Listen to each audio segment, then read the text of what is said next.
নমস্কার, কেমন আছেন সবাই? সুপ্রিয়ার ঘর কোন একটা ভিডিওতে সবাইকে স্বাগত। আমরা এখানে আছি আজকে ৮ম দিন। খুব ব্যস্ততায় সময় কাটছে, প্রত্যেক দিন ভিডিও করতে পারিনি, একটু একটু করে ভিডিও যতটা করেছি চেষ্টা করতেছি শেয়ার করতে। তো এখন বাজে এখানকার টাইম 5:30। চারপাশে আলো ফুটে গেছে। আমরা এক জায়গার উদ্দেশ্যে বের হব, আগে রেডি হই তারপর বলতেছি। আমরা রেডি হয়ে বের হয়েও গেছি। আমরা এখন আছি কলকাতায়, আমার ননাসের বাসায়। তো এখন আমরা যাব শান্তিনিকেতন। শান্তিনিকেতনের জন্য ট্রেন ধরতে হবে শিয়ালদা থেকে। তো এখন শিয়ালদার দিকে আমরা যাচ্ছি। একটু আগে আগে বের হয়েছি বাসা থেকে। দেখি আগে যাই স্টেশনে, তারপর আবার কথা বলি।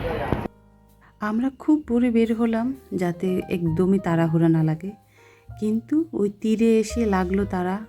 এরকম একটা অবস্থা, খুব তড়িঘড়ি করে আমরা উঠে গেলাম। আমাদের সিট খোঁজার আর টাইম হলো না, তো জেনারেল যে কম্পার্টমেন্টগুলো থাকে ওইখানে উঠে গেছি। এটা হচ্ছে আমাদের দুজনের টিকিট। আমরা এখান থেকে মানে শিয়ালদা থেকে যাচ্ছি বোলপুর। বোলপুরেই শান্তিনিকেতনটা। এটা হচ্ছে রেল স্টেশনের সবথেকে বড় বিল্ডিংটা। দীর্ঘ একটা জার্নি, অনেক বেশি বোর হচ্ছিলাম। আশপাশের সব মানুষগুলো ঝিমোচ্ছিল, কেউ ঘুমোচ্ছিল। এত লম্বা সফর কি করবে? পাশে আমার মিস্টার, সেও মাঝে মাঝে ঘুম ঘুম ভাব দেখতেছি, কিন্তু না, আমি নিজের বোরিংনেস কাটানোর জন্য যেগুলো উঠতেছে খাবারের মতো, আমি যেগুলো খাই এইটা ওটা কিনে কিনে খাচ্ছি। সকালবেলা তেমন কিছু খাওয়া হয়নি, আমরা মনে করছিলাম শিয়ালদাতে এসে সময় পাবো তখন খাবো, কিন্তু সেটা আর হয় না। কিন্তু সকালবেলা আমি খাচ্ছি এই ঝালমুড়ি। এখানকার ঝালমুড়ি একটু আলাদা। শিয়ালদা থেকে 7টার সময় ট্রেন ছাড়ছে, যে ট্রেন আসছে, আর এখানে এখন 10:40 বাজে। 3.5 ঘন্টারও বেশি সময় লাগে শিয়ালদা থেকে বোলপুর আসতে। নেমে গেছি। এখন আমরা যেখানে উঠবো সেখানকার উদ্দেশ্যে রওনা দেব।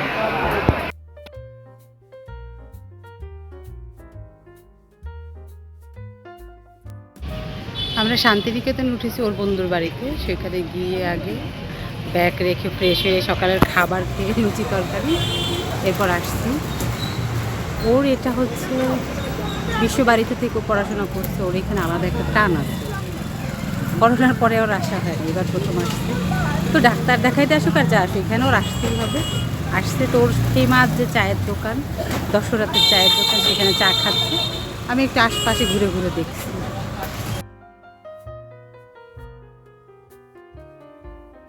থেকে আসলাম, ওই মাঠটা ছিল পৌষ মাসে যে মেলাটা হয় সেই মেলার মাঠ।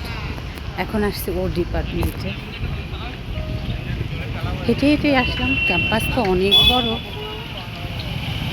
খুব একটা জিনিস ভালো লাগলো, এখানে সব স্টুডেন্টরা একই রঙের ড্রেস পরা। যারা মাস্টার্স অনার্স করতেছে তাদেরও।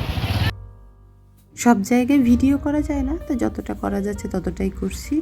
এরপরেই অটোতে উঠে গেছে, ওর ডিপার্টমেন্ট থেকে বের হয়ে আসছে। সেখানে ওর স্মৃতিমাখা সব লোকজনের সাথে কথাবার্তা বলছে। মনটা এখন হালকা হয়েছে, আমার যেটা মনে হয়।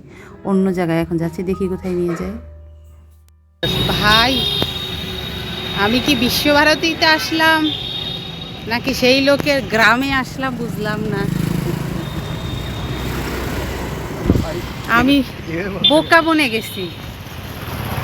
যাই হোক, তার কলিজা ঠান্ডা হয়েছে। তার সব পরিচিত লোকজন। এই জায়গাটা ছাড়ছে অনেক বছর, কিন্তু ওই যে ভালো সঙ্গগুলো থেকে যায়। চারপাশটা ঘুরে দেখলাম, সব জায়গায় তো আর আমার নিজেরও ভালো লাগে না ভিডিও করতে, আর কাউকে অপ্রস্তুত করতেও ভালো লাগে না। তা আমি ভিতরে আর ভিডিও করিনি। এই মাত্র লাইব্রেরি থেকে বের হইলাম। সব থেকে বেশি ভালো লাগলো, একজন দাদার সাথে দেখা হলো, উনি কিছু গিফট দিলেন। গিফট পেতে এমনি আমার ভালো লাগে, তারপরে যদি হয় মনের মতো। দেখি এখন কোথায় নিয়ে যায়। আমার সব থেকে পছন্দের আইসক্রিম। কি কি ফ্লেভার আছে গো দাদা?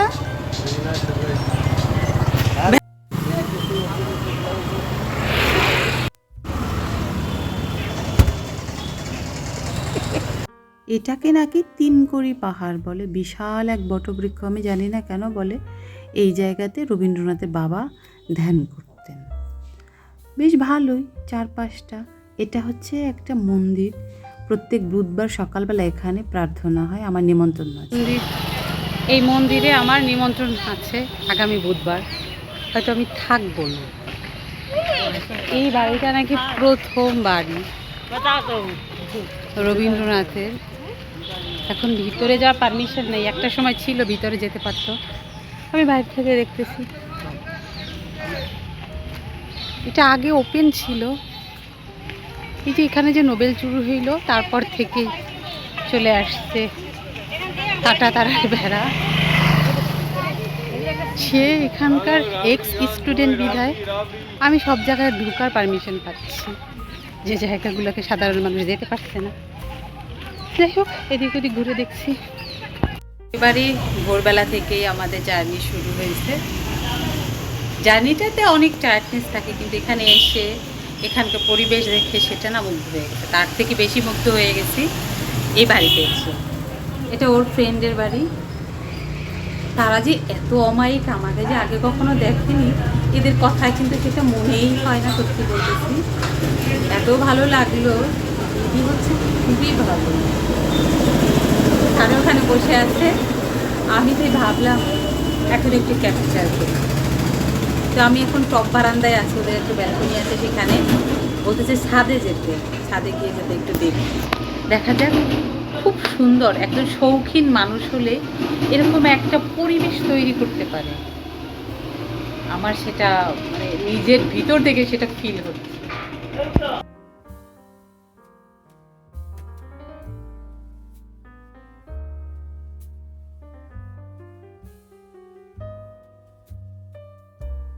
আমি এখানে এসে যা বুঝলাম, এখানে ম্যাক্সিমাম মানুষ, এখানে যারা চাকরি করে শান্তিনিকেতনে, সেই প্রফেসরগুলো বা টিচারগুলো, এরপরে হচ্ছে ডাক্তার, ব্যাংকার, এই শেষের জীবন। এই ফুলটা রাস্তায় এত দেখলাম, আমার মনে হয় এই ফুলের গাছটা আমাদের দেশে একটা আছে। একটু ফুলের বাগান, সবজির বাগান, ফলের বাগান। কালারটা অনেক ভালো। বাড়িতে অনেকটা সময় কাটিয়ে বিকেলে আসছি ওরই এক দাদার বাড়িতে। ওনার সাথে আমি ফোনে অনেক কথা বলছি। উনি বলে দিয়েছিল আসলে এখানে আসতেই হবে। ওনার বাড়িতে অনেকটা সময় কাটিয়ে ওরই বন্ধু একজন, ওনার বাইকে করে আমি যাচ্ছি। আর এখন যেহেতু রাত হয়ে গেছে, উনি রাতের বেলায় কীরকম লাগে শান্তিনিকেতনটা সেটা আমাকে ঘুরিয়ে ঘুরিয়ে দেখাচ্ছে। অসম্ভব সুন্দর। দিনের বেলায় ওর একরকম রূপ ছিল, রাতের এই লাইটের আলোতে রূপটা অন্যরকম হয়ে গেছে। এখানে ম্যাক্সিমাম জিনিস ন্যাচারাল। এখানে বিভিন্ন প্রকারের গাছ আছে, যে যেভাবে বড় হয়েছে তাকে সেভাবেই রাখা হয়েছে। এত সুন্দর লাগলো। এখন ওর সব বন্ধুরা জেনে গেছে যে ও এখানে আসছে। একটা জায়গায় সবাই জড়ো হয়েছে। এখানকার মানুষ যেহেতু অনেক বেশি চা পছন্দ করে, সেখানেই যাচ্ছে সবাই মিলে। আমাকেও বললো যে হ্যাঁ, আমি নাকি আমার পছন্দের খাবার খেতে পারবো, সেটা হচ্ছে ফুচকা কিংবা মোমো। মোমো খাবো কি না জানি না, ফুচকা যে খাবো 100% শিওর আমি। এই তো আমি চলে আসছি ফুচকার দোকানে। ঝাল ঝাল একটু ফুচকা খাই। এখানকার ফুচকা আমার অত বেশি ভালো লাগেনি, কিন্তু হ্যাঁ, এনার ফুচকাটা বেশ ভালো লাগছে। ওনার আলু মাখাটা একটু ভিন্ন রকম ছিল। এখানেই অনেক সারিবদ্ধভাবে দোকান আছে, যেদিকে তাকাও এত ভালো লাগতেছিল। আর আমরা মেয়েরা তো দোকানপাট দেখলে এমনি খুশি হয়ে যাই। যাই হোক, চলুন তাহলে আমি এগুলোকে একটু ঘুরে ঘুরে দেখি। আর ভিডিওটা আজকের মতো এখানেই শেষ করি। যদি ভালো লেগে থাকে তাহলে অবশ্যই একটা লাইক করে দেবেন। আর ভিডিও সম্পর্কে কিছু জানার থাকলে অবশ্যই কমেন্ট করে জানাবেন। সবাই সুস্থ থাকবেন, ভালো থাকবেন, সাবধানে থাকবেন। দেখা হবে পরবর্তী।